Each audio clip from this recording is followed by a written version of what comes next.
ঈদ আনন্দ বহুগুণ বেড়েছে কিংসটাউনের আর্নল্ডসভিলে খেলা দেখতে আসা প্রবাসী বাংলাদেশিদের। নেপালি সমর্থকরা হতাশ হলেও প্রশংসা করতে ভোলেননি সাকিব মুস্তাফিজদের। সেন্ট ভিনসেন্ট থেকে রেজওয়ানুজ্জামানের আরও একটি রিপোর্ট।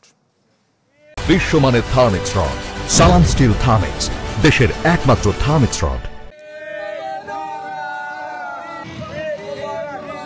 প্রবাসে পরবাসী হয়ে নিজ দেশকেই সবচেয়ে বেশি মিস করে সবাই, বাংলাদেশিরাও। প্রাণের শহর থেকে হাজার হাজার মাইল দূরে আনন্দের দিনে আনন্দের উপলক্ষ এনে দেয়া ক্রিকেটারদের তাই অভিনন্দন। They gave me a very good Eid উপহার ভাইয়া। ঈদ উপহার এর থেকে বেটার ঈদ উপহার হতে পারে না। মানে বেঁচে গেছি, বাংলাদেশ জিতে গেছে, ইনশাল্লাহ আরো ভালো খেলা দেখবো।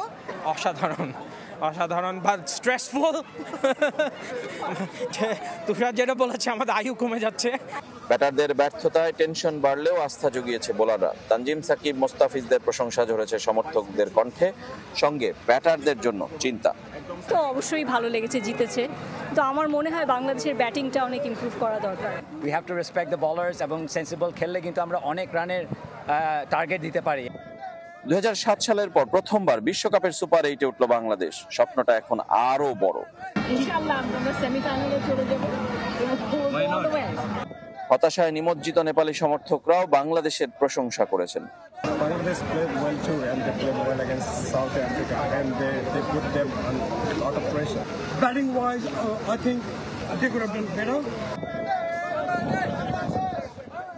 Dallas, New York, Saint Vincent হয়ে এবার বাংলাদেশ দলের গন্তব্য অ্যান্টিগা। পিছু নেবে ক্রিকেটের 12th ম্যান সমর্থকরাও। Rezwanuzzaman, channel 24, Saint Vincent, West Indies.